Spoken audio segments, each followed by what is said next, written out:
Brought to you by Charity Mobile, the phone company that supports life and family. 5% of your monthly plan price goes to your favorite charity. Buy the way you believe at CharityMobile.com and use promo code TRADITION. Leaders have a choice, and my strong belief is that we do not need to be afraid of the future. You can embrace what your people tell you, even when it's surprising, even when you don't agree. And if you do so, you can face the future with certainty and with confidence, knowing that the nation stands behind each of you.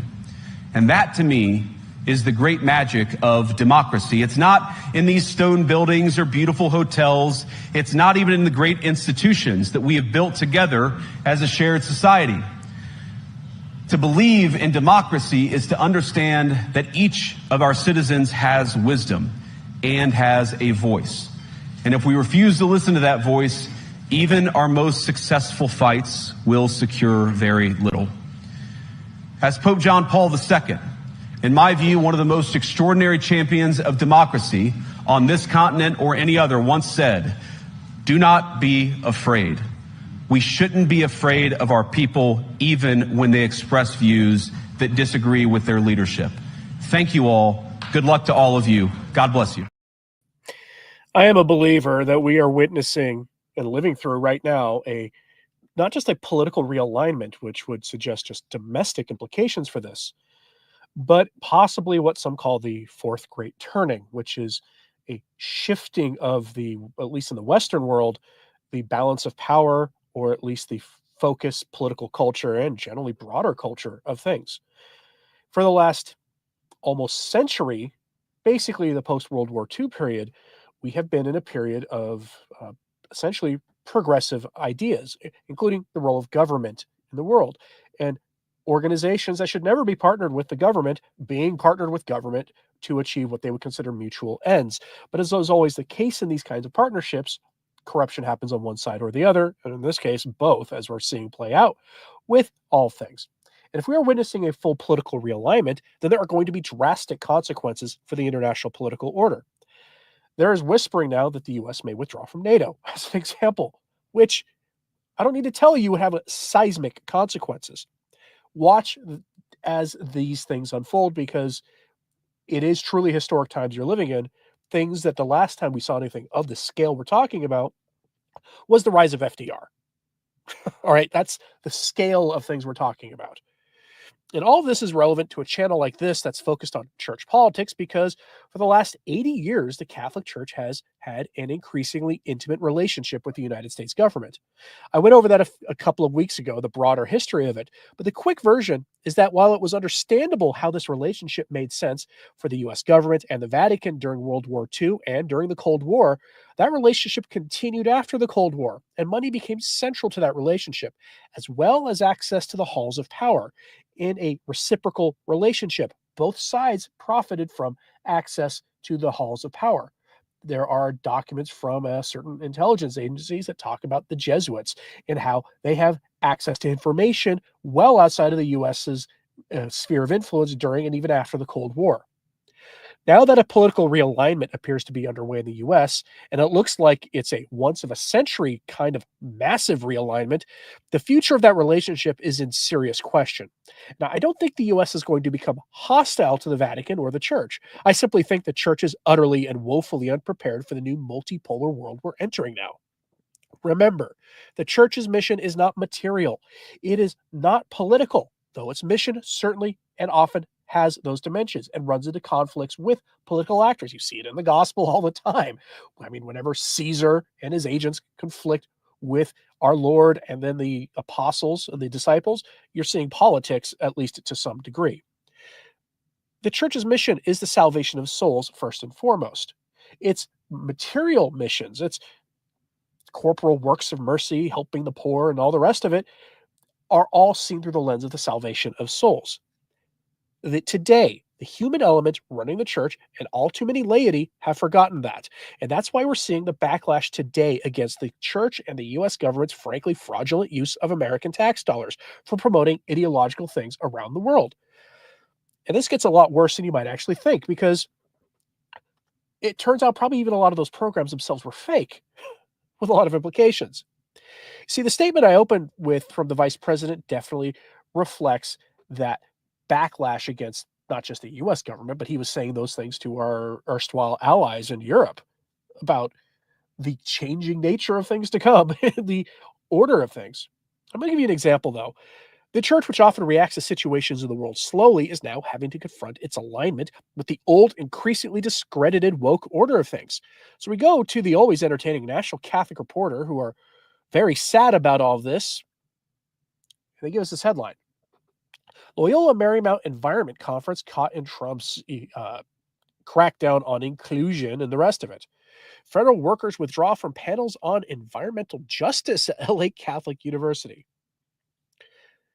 This conference was defunded because it was receiving federal tax dollars through USAID and other organizations to implement Pope Francis's myopic and unscientific Laudato Si program. The response to this defunding is, as you will see, well, beyond tone deaf. From the article, quote, two empty chairs and soft music were all that filled Amundsen Auditorium at Loyola Marymount University last week in what was supposed to be a panel discussion as part of its annual Justice Symposium. A projector screen behind the chairs displayed why 2 sessions on air quality and environmental justice were canceled. An executive order from President Donald Trump cracking down on diversity initiatives led federal workers to back out of the conference at the Catholic school in Los Angeles. The sudden withdrawal by employees with the U.S. Environmental Protection Agency and Department of Justice came amid the Trump administration blitz to stamp out inclusion and related policies in government, and wider efforts to curtail environmental policies and scientific data as part of plans to dramatically shrink and reshape the federal workforce. Offices and programs on environmental justice have been shuttered at EPA and the Justice Department, and staff have been put on leave. Meanwhile, references to the thermometer problem and scientific studies have been wiped from some government websites. What we are seeing right now is a government that wants to return us to an era of oppression and division and marginalization. And the attacks against environmental justice are meant to achieve just that, said Matthew Tejada, Senior Vice President of the Environmental Health at the Natural Resource Defense Council and head of EPA's Environmental Justice Program from 2013 to 2023. End quote. That sounds like a very well-balanced individual, does it not? Okay. Why was a Catholic university doing this? Because the federal government mandated it 30 years ago, and because the Vatican embraced it with Francis's diabolical encyclical Laudato Si. Though to be clear, and I wrote my doctoral dissertation on Laudato Si as sort of a roadmap for doing this other stuff, Francis wasn't the first pope to talk about this stuff. Benedict XVI was called the Green Pope before Francis was. And John Paul II talked about this. In fact, even Paul VI spoke about this to some degree. The church has been aligned with a secular narrative on this for a very long time. But Laudato Si really refocused it and aligned the church early in his alleged papacy to the programs of the secular elite. And if you haven't read Laudato Si, it is full of nonsense dressed up in Catholic language. It's a dreadful document. It really is. But there are lots of examples of this out there. But what's important here is that the letter Francis released last week trying to correct the vice president on the order of love. See, as I mentioned last week, Francis made a political statement where he contradicted the magisterium of the church on the order of love, and he contradicted his own past statements on it. It turned out that the vice president had a view more consistent with church teaching on this and its implications for the immigration debate than the erstwhile pope does. That's remarkable. Speaking of Francis, by the way, latest update is he is showing signs of improvement during his hospital stay. As much as you can tell, I'm not a fan of his. Please pray for whatever your conscience directs you to towards his really growing, clearing up any problems he may have with his relationship with our Lord or his physical condition improving. Whatever your conscience directs you to, please pray in some positive way for him. Our Lord commands us to pray for everybody, including our enemies. So that doesn't leave room for not praying for somebody, I don't think. But here are some implications for everything that Francis was doing when he issued that silly letter. We go to the European Conservative for a headline I have to be very careful reading because you are not allowed to use that word on YouTube. But the headline here is the NGO Pope engages in ecclesiastical self-destruction. This is a much better picture of Francis than the ones circulating lately. That was written by Rod Dreher, who left the Catholic faith 20 years ago became Orthodox, which I do not recommend anybody doing, especially since they helped write Laudato Si, by the way. Like, they are just as guilty of this stuff as anybody else is. But he is still kind of, for whatever reason, like a lot of the media's go-to expert on more Orthodox Catholicism. But the effect here, what Rod Dreher is outlining here, is accurate. Francis has taken essentially the wrong stance at the wrong moment in history to try to defend the now discredited old order of things in the world. He is engaged in pure politics, which undermines the church's authority. Now, the article is by Rod Dreher again, and it's not exactly long, so let's just go over this. Quote, in 1571, Pope Pius V created the Holy League, organizing the Catholic states of Europe in a coalition to end Ottoman control of the eastern Mediterranean and to protect Europe from the Crescent Moon invasion. The naval battle of Lepanto that year resulted in the near total destruction of the Ottoman fleet by the Christian forces and brought Europe time. The final assault of the Ottoman Empire on Europe would come just over a century later at the gates of Vienna, where the Europeans defeated them for all time. The point is this: the Catholic Church once had a pope who defended Western civilization. That was then. Now it has Pope Francis. Earlier this week, the pontiff released a public letter to American bishops, instructing them to resist the Trump administration's attempts to remove those who move here illicitly and to regain control of America's borders. In this key passage, Francis writes, quote, I have followed closely the major crisis that has taken place in the United States with the initiation of a program of large-scale removal. The rightly formed conscience cannot fail to make a critical judgment and express its disagreement with any measure that tacitly or explicitly identifies the illegal status of some migrants with criminality. At the same time, one must recognize the right of a nation to defend itself and keep communities safe from those who have committed violent or serious crimes while in the country or prior to arrival. That said, the act of removing people who in many cases have left their own land for reasons of extreme poverty, insecurity, exploitation, persecution, or serious deterioration of the environment damages the dignity of many men and women, and of entire families, and places them in a state of particular vulnerability and defenselessness. And let's pause there. Never in that letter does Francis ever admit that the people who are arriving claiming this, 80% of them are lying. That they are taking advantage of a broken system and lying, and that most of them are military-age young men. He never addresses that. That's why his letter is on its face nonsensical. Anyway, let's continue. Got that? Just because the migrants broke the law to enter America does not mean that they are criminals who could fathom the subtlety of the Jesuit Pope's mind. In the letter, Francis pays lip service to the Church's teaching that nations have rights to defend and protect themselves, but affirms his belief that nations must accept non-criminal migrants as an act of charity. Elsewhere in the epistle, Francis implicitly condemns Vice President J.D. Vance, a Catholic, for misunderstanding the Church's teaching on Ordo Amoris, the Order of Love. Vance, a convert who was catechized by two of the most intelligent Dominican priests in America, I introduced him personally to his first teacher, had defended the administration's tough migration policy by referring to St. Thomas Aquinas' teaching that the Order of Love requires us to love those closest to us first, not exclusively, but primarily, as God has given us the duty to care for them.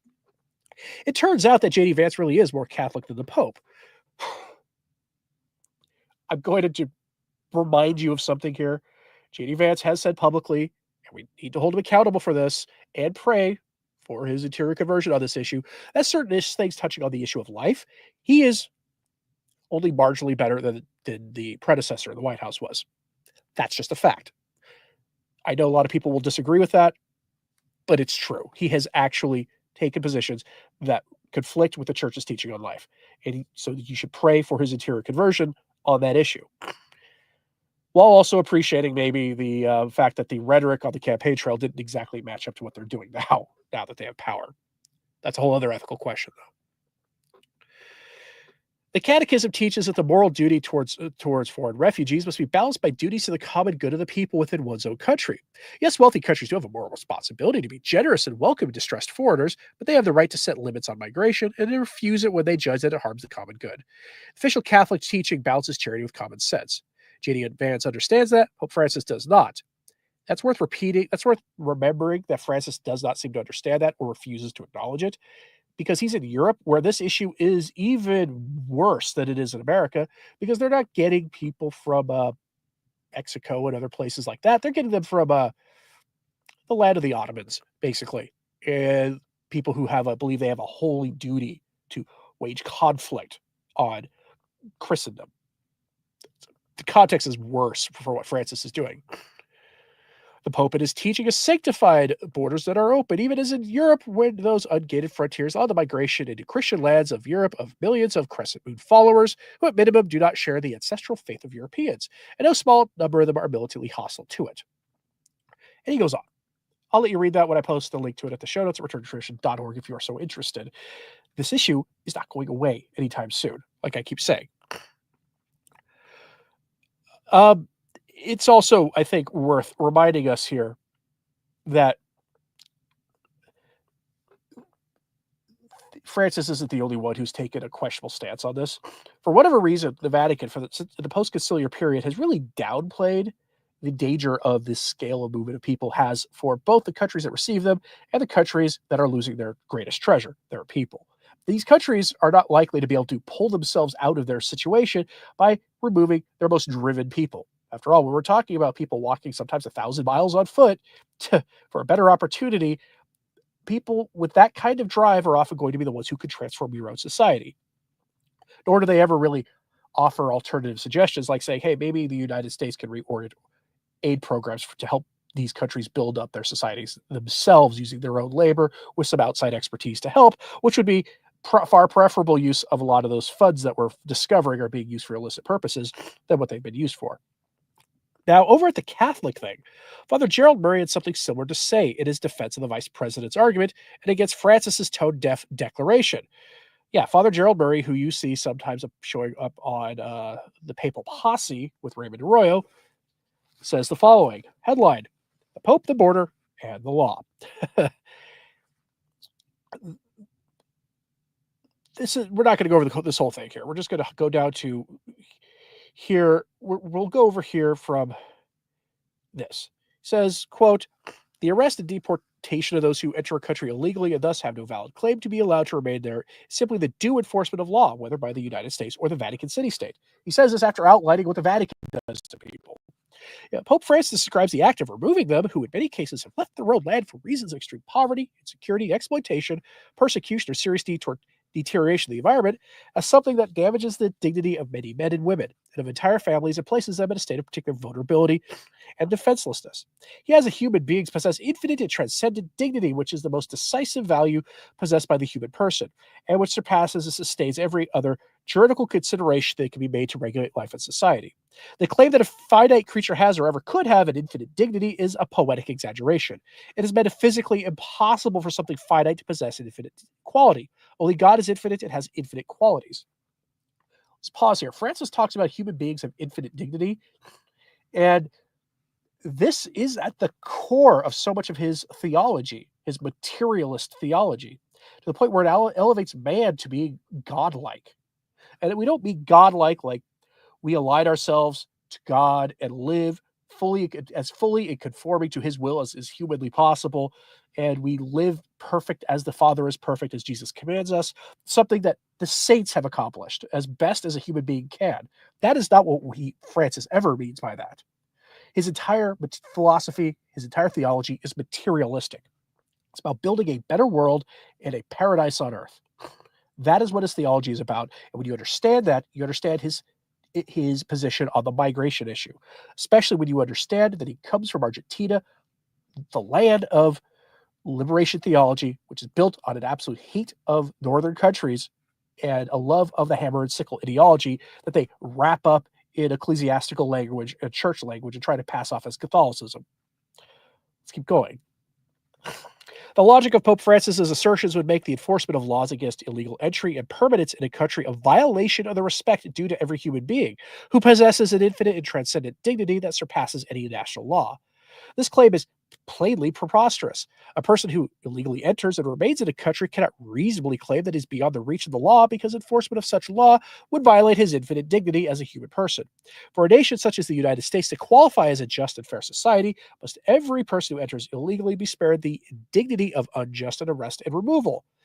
On the contrary, enforcing such laws affirms the dignity of a human being by compelling him to recognize and submit to laws enacted to promote social harmony and peaceful coexistence. The lawbreaker is held to the same standard as everyone else. His dignity is promoted when he is reminded of his duty to obey just laws.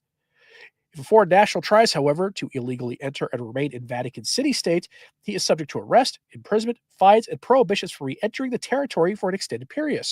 Do law enforcement inflict harm when they arrest such a person in America, but the Vatican police do not? So which is it?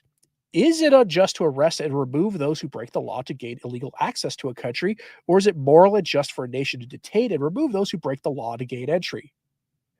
End quote. There's hypocrisy here. The Vatican changed its laws 2 months ago in December.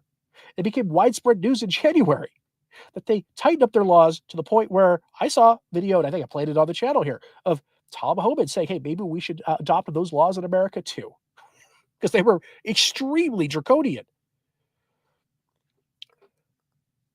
There's a lot of propaganda surrounding this. And the greater issue of the U.S. government finally trying to rein in its spending and how tax dollars were used illicitly. These things are not separate. The work of Doge is not separate from the border problem. You may have seen how the AP was banned from certain White House functions over its refusal to use the now legally factual Gulf of America title, at least for the United States, for the now former Gulf of Mexico. And as it turns out, there are plenty of bodies of water around the world where two countries nearby have very different names for those bodies of water. So people being up in arms about this is just kind of silly. But it turns out that both the AP and its main competitor, Reuters, have both received federal funding from USAID for propaganda purposes. And if they did, you can expect Catholic ones did too, maybe through some other intermediaries. Let's focus on Reuters, though, because this is absolutely breathtaking. If you haven't seen this, you will probably not trust mainstream media ever again. This is posted by Elon Musk, or the Doge father, as he has jokingly called himself. He posted this on his platform, X, saying Reuters was paid millions of dollars by the U.S. government for, quote, large-scale social deception. This is literally what it says on the purchase order. They are a total scam. Just wow. This is a screenshot from a website called usaspending.gov. It's essentially a digital receipt that the U.S. government keeps for its records. It was given to them by the Department of Defense to Reuters. That's the media outlet, Thomson Reuters. It's a media organization, one that feeds into the New York Times and others. And its purpose, active social engineering defense, large-scale social deception. That was what the government was spending money on. That's incredible. And they just nakedly put that in the purchase order receipt for why they were giving money, federal dollars, to these organizations. This defunding of the old orders programs has been described in an article by Spiked Online as the end of woke colonialism. It is worth noting here that by woke colonialism, the Catholic Church has been both colonized by the U.S. government and has become an instrument of these activities in certain countries. Great case in point of this. The African bishops said of fiducia supplicans, they used that exact language to describe what was happening by the West trying to impose values on Africa.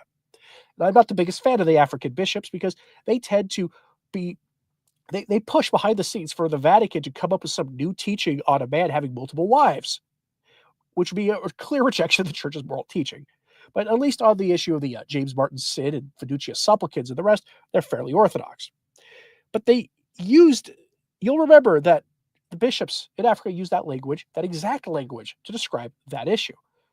So we go here, Spiked Online, so I can show you this, with the headline, Rory Stewart, Turquoise Mountain and the Fall of Woke Colonialism. Why were American workers funding a British charity that taught Afghan women about Marcel Duchamp? Who Marcel Duchamp is isn't exactly that important here. Just a really twisted, tasteless British artist from several decades ago who just did gross things and was one of the main forerunners of modern art. His art recently was taught to Afghani women as some kind of iconic example of freedom and how wonderful modernity is. The author of the piece starts with that breathtaking story, which, if you want to read it up again, show notes at returntotradition.org is where you'll find this. And then he gets to the following, quote, now, just like that, the U.S. will no longer fund such valiant crusades to enlighten the most brutalized women on earth about Dadaist stunts from a century ago. Rory seems agog that his wife's charity had $1 million halted. That sound you can hear is the world's smallest violin playing for this Eton-educated son of a spook who seems to think the U.S. taxpayer should stump up for his other half's overseas do-gooding. The entitlement is depthless. Imagine if some factory worker in Ohio happened upon this foppish Brit who once boasted of making championship footballer money from his podcast, and now who wrings his manicured hands over USAID's cuts to his wife's charity. He'd be within his rights to wonder why his earnings were being raided to fund this crap. Hell, he'd be within his rights to feel all 1776 and go looking for a way to take care of it. The optics are awful. Stewart reportedly makes £70,000 a month from his podcast wagging on about Brexit and Trump and other things that give his class of wets and bores sleepless nights. We don't know how much his wife makes with Turquoise Mountain, which is the nonprofit, but it won't be peanuts. And yet the taxed earnings of the workers of America part funded his wife's NGO antics. Make it make sense. No doubt Stuart Campbell and their listeners will fret that Trump is leaving poor Afghans in the lurch. So let's remind them that Campbell was Tony Blair's right-hand man when he laid waste to Afghanistan and then Iraq, something Trump and Musk have never done. I bet there are Afghan women who far rather have back the sons that were taken from them in that conflict. End quote. Careful with that article, folks. There's some spicy language there that many people won't want to read. But that's what they're doing with the money. They're using it for propaganda purposes. But if you're trying to figure out how the financing of this all works, how someone profits so exorbitantly like that person did with a podcast that made him professional athlete money through USAID and, frankly, other federal funding scams, understand this. In the past 2 weeks, searches on Google in the Washington, D.C. area for terms like, what does a RICO investigation mean? And searches for lawyers and how to open bank accounts in Switzerland and the Caymans have exploded, as have home listings. Most of these USAID-funded projects were largely fake. They were an organized, quiet stealing operation where overeducated types would steal from the taxpayers and give to themselves under the guise of doing some good public works. Not a big fan of Mike Cernovich for a lot of reasons, but he masterfully outlined this whole process for you here in a way that anybody can understand on a post on X. And I'm going to just go over it for you. And this is absolutely true how this works. He does a better job of describing this than I could. He says the impossibly rich lifestyle DC liberals funded by you, the taxpayer, without your consent or approval. This is how they live, and the receipts prove it. USAID, the National Endowment of the Arts, and other taxpayer-funded programs issue billions of dollars in grants. John and Jade, or Pete and Pete, each work at nonprofits who receive these grants. The nonprofit pays them $300,000 or more as a salary. In some cases, such as the Kennedy Center, the CEO is paid $1.5 million. A married couple takes in $750,000 together, and often much more, off of your back. Year after year, the perks don't stop with salaries. Believe it or not, that's small potatoes. If they want a free ski vacation at Aspen, well, there's a conference being held annually. The nonprofit will, of course, fly them there and provide accommodations. Every meal is, of course, nonprofit related. Eat well. Itching for a trip to Switzerland or Paris? Same deal. The nonprofit would be delighted to host a conference on some subject. How they cut their family and friends in on the scam. Their Nepo babies start a conference organizing business and pay them for their nonprofit to put on events. Maybe they take on an ownership interest in these businesses via an offshore account. How will anyone be able to track down this money? It's stashed in the Cayman Islands or in Switzerland via one of the many businesses that provide services for the nonprofit USAID industrial complex. Speaking fees for their friends? Of course. That's how to really get the big bucks going, as speaking fees and vendors are accounted for item by item on Form 990, which is a form nonprofits have to submit to the IRS. Hold a gala and pay everyone $100,000 to give a talk? Pay millions to the vendors run by Nepo babies and others in on the corruption. Even judges and their families are in on these scams. That's why DC judges are issuing lawless rulings. Their spouses, friends, and families are all taking a piece of the action. And as an aside here, it came out in the news that one of the judges who tried to block Trump from defunding USAID, literally his wife runs a nonprofit organization that is funded directly by USAID. You get to see how this works? The end result of that DC exists entirely off of your back. This corruption must end, and that's why they hate Elon Musk. They won't go down without a fight. These are all people living like billionaires for doing nothing. Think the story is exaggerated. Look at the salaries from nonprofits which are funded by taxpayers via grants and other aid. Now you understand people's anger. Take a look at this. These are all the executive level staff of some nonprofit. $1.3 million salary, $5 million salary, go further down to theater programming VP for $250,000 salary. And you just see how this goes. Now, we saw this when talking last week about the the church's nonprofit organizations and how they profit off of this operation. How they also, their leadership makes more money than canon law says is allowable. You look at Catholic Charities, CRS, and all these other really high profile nonprofit organizations that call themselves Catholic. The laws of the church say that the diocese they're based out of, the executive staff of the senior staff of these nonprofits, whether it's a national or an international nonprofit, is not allowed to make more money than the senior staff at the chancery office of the diocese they operate out of. That's basically what it says. And then all too often, you see them making much more money than they do.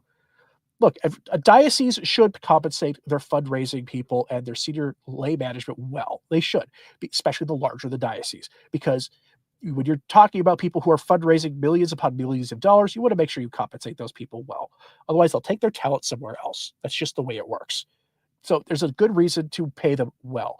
But these nonprofit management teams always make more money than the local chancery office does. And this is all why Mr. Larry Chapp's observation here is absolutely on point. He's a Catholic figure who points out all the absolute bizarre nature of liberal Catholics being upset by all this. He says, quote, "I find it comical and sad that liberal Catholics like the folks at the National Catholic Reporter are cheering the Pope's strong intervention of himself into American politics, after decades of telling previous popes to mind their own business when it came to the politics of the Moloch ritual or James Martin issues. And that folks like Austin Iveray, Francis's English language biographer, are chiding Rusty Reno and First Things." The article I covered last week that said very similar that this was a self-destructive moment for the church, for dissenting from papal teaching, but were silent when Joe Biden did the same. And who are now screaming about the end of democracy because Doge is using constitutionally questionable tactics. Actually, they're not. The Doge was put in place with ironclad laws. They really were. It's masterful. And a lot of people who don't like what they're doing have looked at the legal standing for Doge and are disturbed at how ironclad their legal standing is. He says, because Doge is using constitutionally questionable tactics to try and address our $2 trillion a year deficit, but who stood on the sidelines cheering when both federal and state governments during COVID were allowed by the courts to summarily suspend all kinds of constitutionally protected rights by simply declaring an emergency. Rights that included the right to our bodily integrity. The principle my body, my rights suddenly evaporated. Do these liberal Catholics think we don't have memories? By the way, I did not vote for Trump or Biden, says Larry Chapp, and I do not like how the Trump administration is handling the migration issue. But that is all beside the point. The point here is the monumental chutzpah of the Catholic left in suddenly discovering its inner ultramontanism and its freshly minted pseudo-respect for the Constitution. And what the heck, while I'm at it, where is the synodality in the Pope's intervention? Where were the listening sessions with the average American Catholics to aid the Church in discerning the voice of the Spirit? Where was the broad consultation with American bishops not named Supacher McElroy? I guess those synodal processes are only to be employed when seeking to mainline the sins of the flesh. End quote. Do you see how this all ties together? Sarah Nichols uses her channel, she's a member of the channel. Channel members, well, I think it's once a month, get a free super chat. So thank you, Dr. Stine, first time posting. Love your videos. Thank you very much. It is appreciated. I do try to remind people that if you're a member through the join button on YouTube, you get a free super chat once a month. Please use those perks. YouTube gives them. Please use them. I don't get anything out of your free super chat. Please use them. It does bring your comments to my attention. Traditional Catholic says, I've read the ICIA of 1974 where Doge comes from. It's completely legal and constitutional. And it was reformed heavily by the Obama administration. And clearly the executive order signed by Trump was written with all the law in mind. I was impressed at Trump's strategy using authority under the ICIA. Yeah, it's as if he spent the last 4 years planning this. Or at least the last year and a half that Elon Musk has been on the side planning this. Jess says, imagine if the Vatican had to run a yard sale to make up for the lost funds at the collection plate. A guy could pick up an ancient manuscript for a shekel and a prayer. Yeah. Mark Brown says, I was told for years I was paranoid when I pointed out the obscene amounts of money given to NGOs and how they are affecting policy in Ireland. Right, because a lot of times those ones are staffed by true believers who really believe that the church needs to get out of the way and let society reorient itself. But you'll notice a lot of times the humanitarian ones, they don't seem to do that much. The ones that do the feeding the poor, digging wells in desert countries and things. A lot of times those NGOs, you see the budgets they get, and then you see what they do, and you're like, well, where'd the money go? It's mind-blowing. All right, folks, if there's any final thoughts, get them into the comment section or in the live chat. This is a story that's not going to go away. It's just going to evolve as time goes on, because I think as we go further and further into where into other agencies of the government, they start getting their audits, you're going to see the hands of nonprofit organizations and church NGOs all over it. Their fingerprints are. And I'm going to make a pitch here. I have, by most of you watching this will see this after the live broadcast is over, but my news video today, if you haven't watched it, you really should. It's about the deal the Vatican made with Biden, or vice versa. Something was released in the last week or so that was discovered about how the U.S. government in the last 5 years was operating. It really, since the beginning of Francis, at least, with the Vatican. It's eye-opening. Please check that out. Thanks very much for tuning in today, folks. And as always, pray for the church. I'm Anthony Stine. Ave Maria.